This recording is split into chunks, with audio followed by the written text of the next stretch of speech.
Bonjour, l'objectif de cette vidéo, c'est d'essayer de prévoir ce à quoi on peut s'attendre dans les mois et les années à venir sur l'or et les compagnies minières.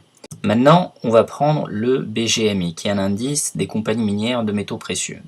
On voit qu'on a un joli canal, qui a fait de support résistance à plusieurs reprises, et que sur la dernière phase, on a 1 x 6 en 4 ans. Juste une remarque, le BGMI est un indice de compagnie minière, donc il contient les bonnes et les mauvaises compagnies. Si on trace une parallèle au canal, c'est le support du marché haussier actuel. On pourrait donc déduire que la dynamique aujourd'hui est semblable à la dynamique dans les années 70, c'est-à-dire stagflation. Pas de croissance, chômage élevé, inflation, taxes élevées, etc. Donc si la dynamique est la même, on voit qu'on n'est pas loin du bas de canal, c'est-à-dire d'un minimum. Mais on n'y est pas encore. Maintenant, on va parler des risques. Ça fait 12 ans, chaque barre ici représente une année, ça fait 12 ans que l'or monte sans arrêt, ce qui est vraiment inhabituel dans n'importe quel marché haussier. On assiste aussi à une divergence, là récemment, on assiste aussi à une divergence entre l'euro, ici, qui est en train de monter, et l'or, qui est en train de baisser. D'habitude, l'euro et l'or bougent en même temps, dans la même direction, c'est-à-dire ils baissent tous les deux par rapport au dollar, ou ils montent tous les deux par rapport au dollar. Mais depuis quelques mois, c'est le contraire, ce qui est un signe de faiblesse pour l'or. Si on prend le marché haussier de l'or des années 70, on a eu une dégringolade au milieu du cycle. D'après ce que j'ai compris, cela venait de l'augmentation des taux d'intérêt. On voit qu'on avait un joli canal, comme depuis 2001, dans le marché haussier actuel, et qu'ensuite on a eu un tassement. Et aujourd'hui, ce qui est encadré ici, ressemble à un tassement d'après moi. Ça peut ressembler aussi à une jambe de hausse, comme par exemple ici, avant de monter, ou ici, avant de monter, ou ici, avant de monter. Mais ça peut ressembler aussi à un tassement avant une correction.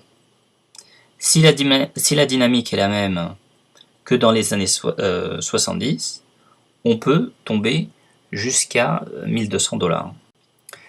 Maintenant, on reprend le BGMI sur les compagnies minières.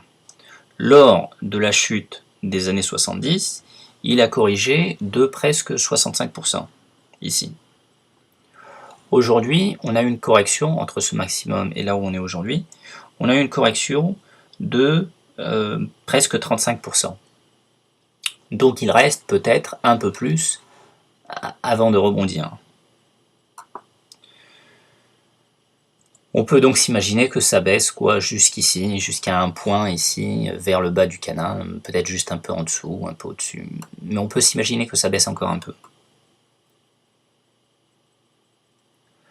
Concernant maintenant la vélocité monétaire, elle est en plein effondrement. On est ici, c'est-à-dire à un niveau qui n'a jamais été vu depuis plus de 50 ans.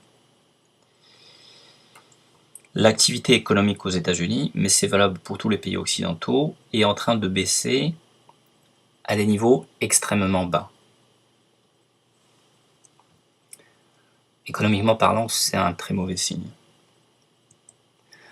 Donc les risques, un risque pour l'or, il n'y a pas eu de correction importante du cours sur 12 ans, l'or est en train de baisser, l'euro est en train de monter, ce qui est inhabituel. Il y a une possible augmentation des taux d'intérêt en 2013. Je sais qu'officiellement, ils ont dit qu'il n'y aura pas d'augmentation de taux d'intérêt, etc. Mais bon, c'est le marché qui finira par imposer l'augmentation des taux d'intérêt. Donc, c'est une éventualité à prendre en compte. Il y a aussi quelques paramètres importants, c'est qu'il n'y a pas de nouveaux acheteurs. La plupart des acheteurs sont des gens qui ont acheté ou bien depuis 2001, ou bien massivement en 2009, 2010, 2011. Mais il n'y a pas de nouveaux acheteurs qui rentrent dans ce marché. La plupart sont déjà investis et le sont de façon importante, donc ce ne sont pas des gens qui cherchent à acheter davantage. Donc pour avoir une vague de hausse, il faut qu'il y ait entrée dans le marché d'une nouvelle vague d'acheteurs, des acheteurs différents. Et aussi, il y a un effondrement de la vélocité monétaire. Effondrement sérieux. Donc voilà pour cette présentation, j'espère qu'elle vous sera utile.